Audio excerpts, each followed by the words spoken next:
Hello, and welcome to this month's episode of Tambellini Group's Top of Mind podcast. I'm your new host, Liz Farrell. And today we're going to be speaking with Dr. Melissa Harts. Now, for 7 years, Dr. Harts served as the Chief Information Officer and Senior Vice President of Technology and Distance Education for Pasco-Hernando State College in Florida. And during her time at Pasco-Hernando, she led a massive transformation in how her institution leveraged technology to more efficiently drive a positive student experience while maintaining those personal interactions that remain so essential to the overall student experience. So welcome to the show, Dr. Harts. Thank you so much, Liz, and thanks for having me for this discussion. Well, thank you so much for coming on. Before we dive into our discussion, though, I'd like to kick things off by setting the scene. Can you tell us a little bit about Pasco-Hernando State College and your role there? Absolutely. So, as you have alluded before, I was at PHSC for 7 years, and I served in various roles, beginning as a Dean of Institutional Technology to then the VP of Technology and Distance Education, and finally the Senior VP CIO of Technology and Distance Education. So quite a long tenure there in different roles. PHSC is one of 28 sister colleges in Florida. We are actually located north of Tampa. We have 5 campuses and one extension, if it's called the IPAC, which is the Instructional Performing Arts Center, which is our newest location. We have various areas of study, mainly in the STEM programs, CTE programs, welding, aviation, dental hygiene. We're known for our workforce program. We have an award-winning nursing program as well. We have about 11,000 students, and we just have various demographics from non-traditional to traditional students getting their AA degrees, their AS degrees. We even have a baccalaureate program. So we just have a lot of students from various walks of life that we try to service so that we can be an ancillary part of the community. Well, that's great background. Thank you. I'm interested to hear about the range of students that you talk about. In looking at your institution, I noticed that roughly 2/3 of your students are part-time and 40% are of a non-traditional student age. That certainly suggests that they probably have varying definitions of what they want from the student experience. But how does your institution define the student experience overall? I think the student experience overall really lies with our frontline people. They're the first touch points for our student, and that begins that student life cycle, that student experience and introduction to PHSC. So by the time you put in an application or call our help desk, that's your first touch point, your first introduction with PHSC. And the culture is that as soon as a student reaches out or contacts us and has that first interaction with a PHSC employee, we are making sure that we are at least giving them their initial outreach, that they're handheld through and shepherded through the process from the time that they apply for admissions all the way to the time that they graduate. So their pathways may be varied, but that's our objective across all groups of students, regardless of age or the discipline that they're studying, that they at least have some point of contact at every touch point throughout their academic career with PHSC. We want it to be a seamless process, but also a personal process at each step of the way. We allow for them to have a seamless application experience, registration experience, retention and engagement experience, including student activities up to graduation. So it all culminates towards a positive promotional experience for the student. Well, that seems to be the gold standard for all institutions, having this sort of seamless student experience through the whole life cycle. But as I think we're both aware, it's often challenging to deliver on the promise of providing that. And many institutions are struggling with that challenge right now, and in some cases falling short of that. So I'm interested to hear you talk a little bit about what the situation was like at your institution when you arrived and what the progression has been like over the course of your 7 years at the institution, PHSC, going in different roles and what you've seen in terms of improvement. Absolutely. That's a great question. So when I started at PHSC, the focus across the institution was on face-to-face connections with students and face-to-face classes, coming in and meeting with an advisor, coming in and completing application, coming in and filling this out manually, very paper-based process. And it's still to some degree that way, but it has definitely shifted. We started midway looking at doing student online enrollment, dynamic electronic forms so that the students could have this one seamless experience instead of a choppy experience that could be time consuming and arduous. We had been very frustrated with our own processes, to be honest. Our students were too, because what they wanted, our technology wasn't allowing for them to do. So for example, we used to have those long lines that you probably have seen on videos, the long lines wrapped around the buildings of students waiting to sign up for classes or asking questions about their financial aid. And it was very, very painful, not just for the students, but also for employees, knowing that the students were going through that. So we really wanted to be a better service to them.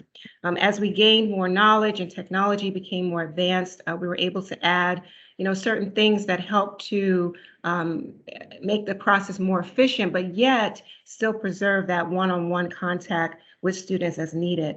The next step that we took was looking at shifting from our majority face-to-face classes to having an online platform.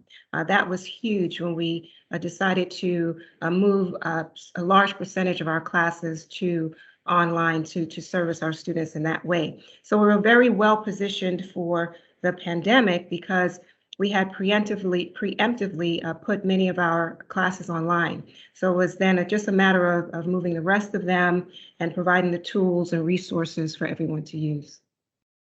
Well, I'm glad you mentioned the last 18 months that we've been through in terms of the pandemic reaction, response, and ongoing adaptations. It seems like in hearing you talk about that, like many institutions, yours reap the benefits of being forward-thinking pre-pandemic when it comes to technology.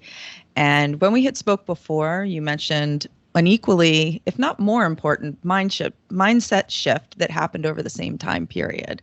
And can you describe that and its importance? Sure. So I definitely have seen a shift from face-to-face and manual processing to a mindset of how can we do this more seamlessly with technology, to how do we change our business processes in order to ensure that students still have those one-on-one personalized interactions, but the experience is seamless throughout. Before we would say we weren't able to do certain things because of the technology. For example, with our legacy system, we weren't able to have electronic applications. It was all manual.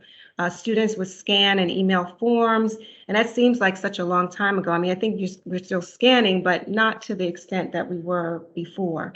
Now it's widely accepted across our campuses and our institution and functional areas that that's just not the way, the first line or the first way to go. There's other more efficient ways to communicate and get information from students. We know that our students want, for example, forms available to them. They want to be able to click on it. They want it automatically sent. They want to get a response via email, text, or both saying, we received this application, click on this link to access it, and here's when you'll receive a response from us. So their expectations have grown from, I'm willing to print out the document, fill it out, scan it, and send it to you, to I want it all in one platform, one system, with one communication chain via email and text. And by the way, I need a reminder sent to me too, and also give me reminders of other forms I need to fill out along the way. So with those expectations and the technology able to meet those needs, we needed to change our own business processes and our own mindsets to meet those expectations. We had to really start seeing it the way our students expected it to be seen in order for us to meet their demands and meet their needs. So it's not just a shift in expectations or technology, but a shift in how we do business at the college and the way we do it and how we provide services to the students as an institution as a whole. That's an excellent point. I mean, as we often say here, it's easier said than done. Changing processes in student advising and faculty roles can be particularly challenging because there are those strong held beliefs that whether it's student counseling or teaching a particular class, that there's no replacement for that in-person, one-on-one interaction. I mean, did you encounter any hesitation or pushback in that realm? Oh yes, of course. So the mindset change that had to happen is not, everything needs to be done face to face. You have to come from a thought process of we have to do it face to face. It has to be, they have to come in, they have to be here, we have to teach them in the classroom. It has to. So some things can't be approached that way as we've learned through the pandemic. They require you, of course, you have to be able to have that flexibility. You have to be able to allow for the options, have that technology options, but you still need to have that in-person interaction. I don't want to say that we have to do everything technologically. You can't. Some things are just too deep or personal, and there has to be a one-on-one meeting. But a lot of our business processes can be done virtually, like registration. That will enhance the student experience so that students, instead of standing on the line and being number 99, those students can then, be online maybe, for less amount of time, hopefully less amount of time. They're not 99 online, but they're able to at least see an e-advisor or get some answers electronically or through artificial intelligence. They can just get their answers right at their fingertips, as opposed to having to come on a line and in person to get a question answered. So again, I don't want to leave the impression that face to face will not be needed, and I don't want to leave the thought process that we should walk away from that from higher ed. We can't. We have to still have that human contact, that's touch point, that personal contact. But we need to examine the experiences a student will go through and filter out what truly needs to be face-to-face and what doesn't. It's not only a mindset change, but a business process change across the spectrum that we'll continue to go through. And we need to go through it in order to meet the needs of our students in higher ed as a whole. It's an excellent point, and I'm glad you mentioned that. So I know that there had been a lot of lip service prior to the pandemic paid to that, and it sounds like you all were well along the process prior to the pandemic, but I'm curious for you to elaborate a little bit on how far you felt like that mindset shift had progressed prior to March 2020. That's a great question. So in my opinion, again, I don't have the data specific to say this, but from my observations, I could say some places across the institution, we were 75% there. And in other places, we were about 50% there. 75% maybe in student registration experience and advising experience. We were thinking out of the box in virtual advising, online registration, dynamic forms, e-advising. We also had, you can get your appointments online. We did a lot of very innovative things. I think we're now looking at online registration, giving students that experience, giving them a virtual experience of the college. And again, just thinking outside the box, how we can use technology to make it more seamless for students. But when it came to the classroom experiences, I believe we were stuck, and this again years ago, in the mindset that all instruction and pedagogy should be online, or the majority of it should be online. It was worthwhile if you took a face-to-face class as opposed to having that class in an online platform. Now, mind you, I do believe that there has to be in-person experience, type of experiential component to your learning. I think there's some classes that you just should do face-to-face that are needed because you need to have that hands-on. For example, in welding, or example in nursing, you have to have clinical, practical experience. So I'm not saying that all classes at all should be online, but I am saying that we need to look at, and we should continue to look at, which I think we have as an institution, at those classes which we can put online, filter those through and make that an option for students.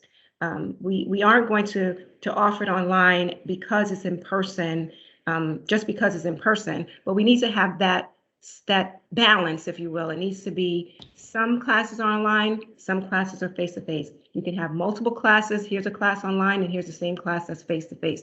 But we can't just say we're sticking to one type of modality just because we always did it that way. That's an excellent point. So what happened when the pandemic hit then in changing that?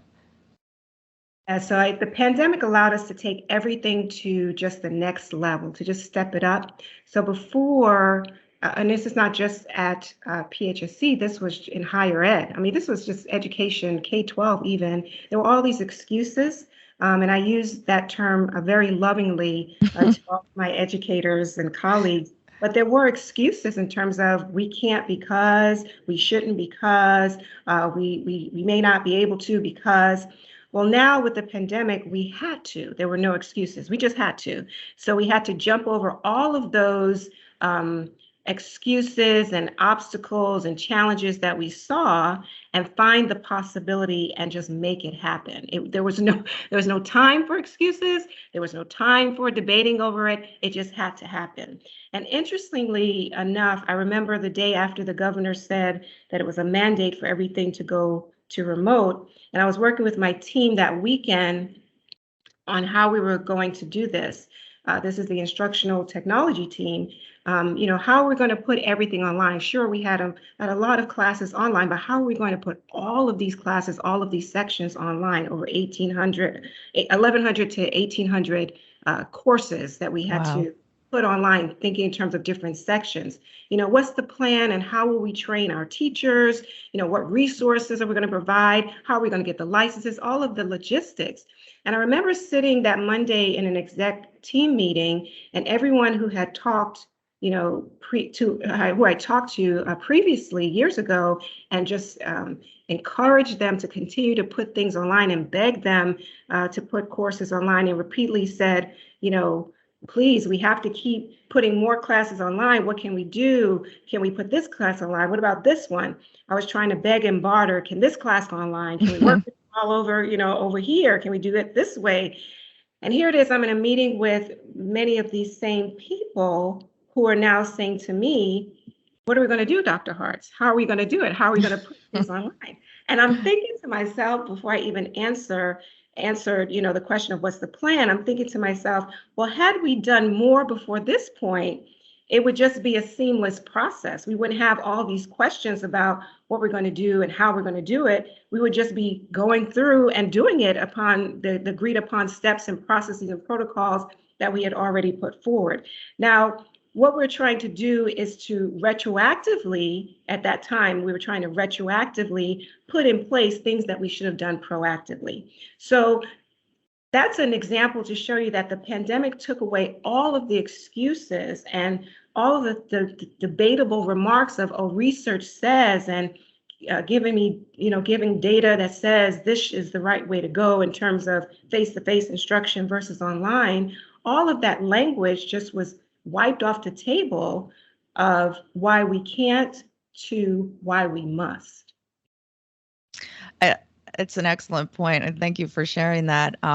It echoes a lot of what I heard from a lot of other people in your position, where they had been championing this sort of transition for years and finally got that validation that they needed. In the academy, there's always going to be research that says that you should or shouldn't do certain things. So that can be a bit of a rabbit hole to jump down in there. So it's gratifying to hear how that was the extra accelerant that you all needed for pushing things further. But despite the unifying urgency of the pandemic, do you think it's legitimate to be concerned going forward that people will, or even already have, started sliding back into their old ways as sort of the immediate necessity of the past 18 months fades in their memories? That's an excellent question. I do think some of that thinking has and will continue to creep back into the dialogue. I want to say this, there are two things I want to say to this. One is that having classes online just for the sake of having them online is not the answer. Now, that's what we had to do primarily through the pandemic. But again, it takes a strong instructional pedagogy to make sure students are successful in those online classes. So as far as creeping back into the way we did things before, I think one, we've learned a lot of lessons that we need to make sure we have a tight and solid pedagogy to make sure students are successful in the online environment. And as I said, not all classes should be online. I'm not advocating that, but the ones that can should, right? So there, we want to make sure we have a strong pedagogy because again, the ultimate is for student success. I also want to say the second is the student expectation. I think if instructors or instructional colleagues and personnel start thinking in terms of, well, let's go back to the way things were, let's go back to more face-to-face, I think the student expectation is going to cause that thought process to be halted or for us to review and take a pause. Students are going to say, well, you did it before, so why can't you do it now? You offered, for example, Calculus 2 online before, why can't you do it now? So the precedent has been set. So it's going to be very difficult to swing the pendulum all the way back to, classes predominantly being face-to-face when the demand or expectation is for you to be able to offer it online, especially when students can be successful. So I'll give you an example. I mean, this is a personal example. I started ordering groceries online during the pandemic. That was like a first experience for me because I was always like, I got to go to the store, I got to see it, to get the sale, right? So now my expectation is that I have an option. I can order online if I want to, or I can go to the grocery store if I want to. So if my grocery store now stops offering that online service, my questions are going to be, one, why can't I do that anymore? And why are we stopping this service? And I know it's a service in high demand because when I go to pick up my groceries, I see there's a long line of cars waiting to pick up their groceries as well, that someone has already picked up off the shelves and put it in bags, and all we have to do is just put it in my trunk. So again, it's the same expectation in higher ed, where we have to be ready, prepared, and set for the expectation that we have already created because of the necessity with the pandemic. The PHSC president, Dr. Beard, he would say there are some students who obviously want to have face-to-face experience, and I agree with him 100%. I think so as well. And that can't go away and won't go away. There's just something about socialization and community that you can't replace in a virtual environment. Truly, you can do collaboration and engagement, but there's something about being face-to-face because that's who we are as humans. But we're going to have to offer alternative options in our menu. And it can't be that one, overpowers the other. We just have to be mindful and flexible that we're in a new day and age with new expectations. Yeah, I like that distinction that you make that there are some things that just have to be done face to face. And you mentioned that, though some of those that are not those manual processes that are more one-on-one interactions are always going to be essential. And we had previously discussed one very effective example of the need for personal analog outreach to students that worked in tandem with tech during the pandemic. And I think it's a very enlightening one that you shared. So I was hoping you could share it with our audience here to sort of illustrate that balance you need to find between, yes, we can use the technology to realize efficiencies, both operationally and in our quality of experience and seamless integration for our students, but we're going to need to have that personal human touch as well. Absolutely. I think you're referring to the phone tree activity that we did, the initiative that we did. So in July 2020, we were down by 35% in our enrollment compared to the previous year. And I remember because it was such a startling number in the midst of the pandemic. Right. And what we did as a college, college-wide, and I give all credit to our student affairs team that came up with this idea, and that is to do a phone tree college-wide, because student enrollment is everybody's responsibility. It's not just one area's responsibility.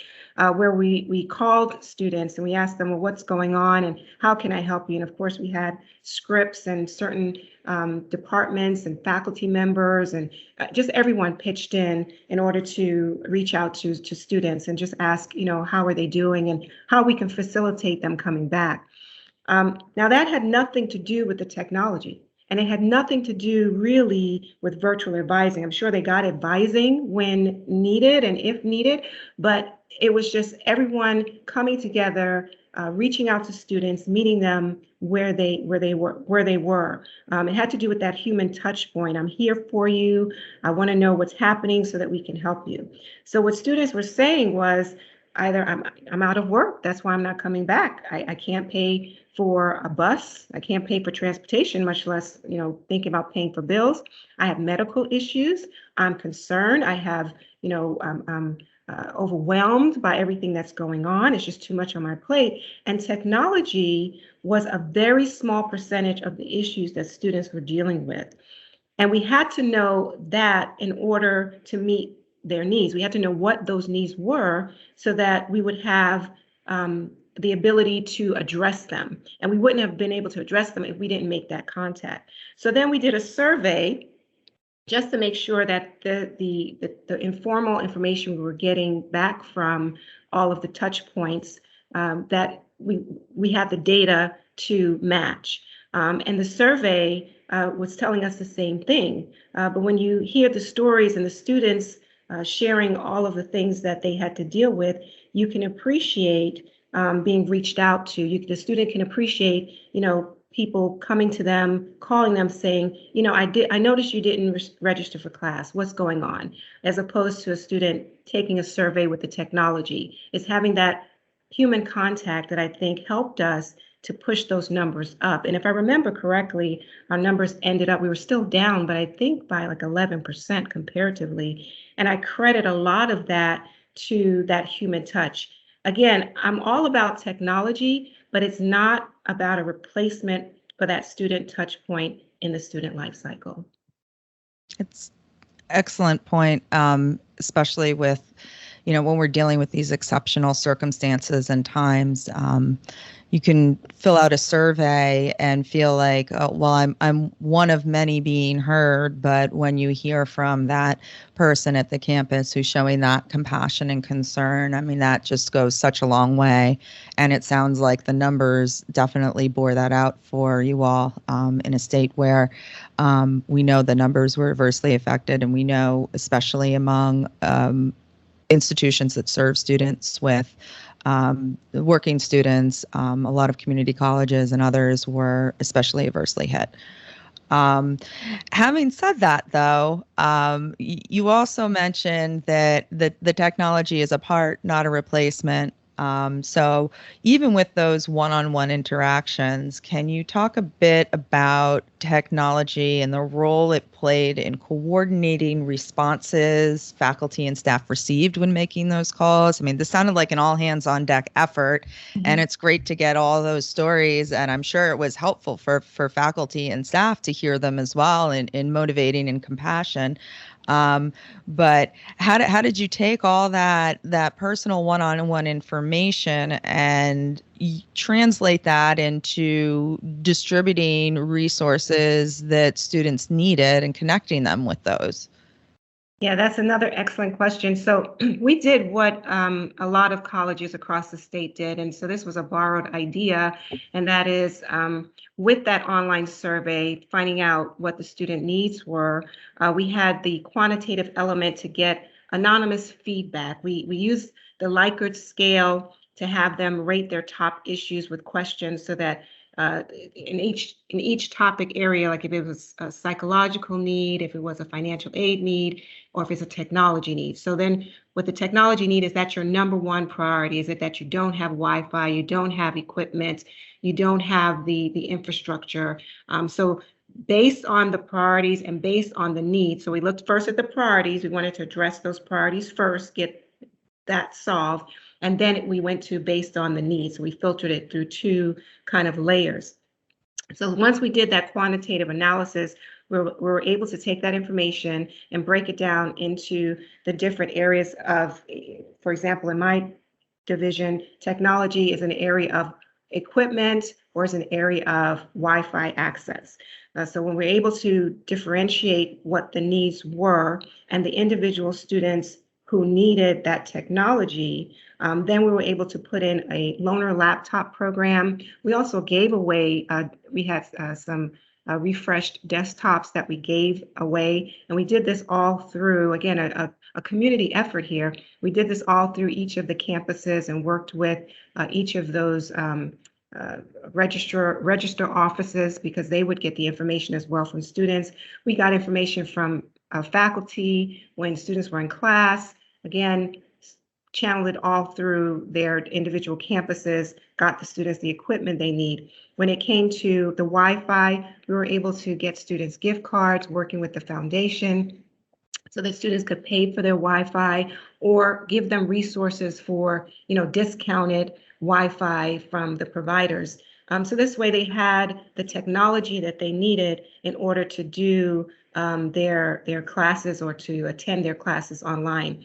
So each department at our college, as I'm sure with other colleges throughout the country, we just reached out to the students. We provided them with the needs once we found out what they were. If we had to reach out to them one-on-one, people from my help desk staff would call the student and say, how can I help you set this up? Do you need any assistance? So again, we were just trying to identify what the students' needs were, how we could handle them, give them the equipment that they needed, the financial aid packages that they needed, whatever we could do to make the experience at least more comfortable for them if they weren't coming back to school, but especially if they were, to give them the tools and resources they needed to be successful.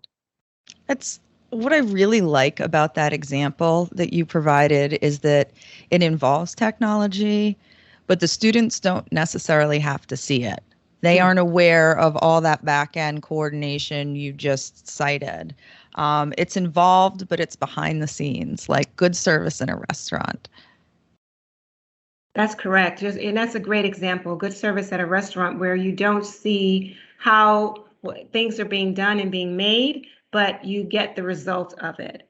And so, when technology is at the forefront, for example, or if we're smelling the burning in the kitchen, that kind of thing, we have a big problem, right? So number one, that would mean that our business process aren't designed with any human element in them, or they need to be reconfigured and for the system that we currently have, it's not working, or that the product that we have needs to be tweaked because it's not functioning the way we intended it to function. So technology should not be at the forefront. Now, if there's a problem with our business process or the functionality, we have to address that as soon as possible. And the only way we can address it is to do it the way we would do it with human touch point experiences. We have to do it as a community. If it's our business processes affecting the technology, again, as a community, we come together and fix it and make it happen and look at the workflows, look at the configuration, and ensure that our students are going to be successful. If it's the functionality of the technology, again, as a community, again, that human aspect, coming together, making sure that we get it fixed, that it's done efficiently, it's done in a capable way, so that, again, we don't have as much time or aggravation or frustration. Technology is going to be technology, but we have to make sure that we remember that it's about the people, the processes, and then the product. And I do think it's in that order. I think you have to always put the needs of the people first. Then you look at your processes and how you fix those. If it's a people issue, then we have to fix the training, or work on the training. If it's a process issue, we have to look at our business processes, look at our continuity efforts. And if it's a product issue, we have to look and drill down and see where we can get the product fix enhanced. But all together, working as a community to make it happen for our students. It's a universal sequence, it sounds like. I mean, we talk a lot about every institution being unique, having unique challenges, unique technology needs, but really taking that three-pronged approach in that order is so essential. You've shared so much great advice and insights and stories with us today. I would like for you to share with us if you have any advice based on all the lessons learned from this experience and the outcomes. Okay, wow. So my advice would be just to be open and be willing to just embrace new ways of doing things. Before the pandemic and moving everything to an online platform, whether services, registration, or instruction, there wasn't a willingness to think outside the box or a way to even move outside the box in some respects. There was a limit as to how far we would go. It was almost like a mindset, we will only go this far. But the pandemic has opened up that we have to go further. And you have to think way outside the box. Our institutions aren't the same anymore. This experience has transformed the way we think, interact, and address things. It's just changed us as people. So my advice would be just to be willing and be open to continuing the experience of creating something new out of the expectations that have been set. That is very astute guidance. Thank you so much, Dr. Harts. We've really enjoyed having you on the show today.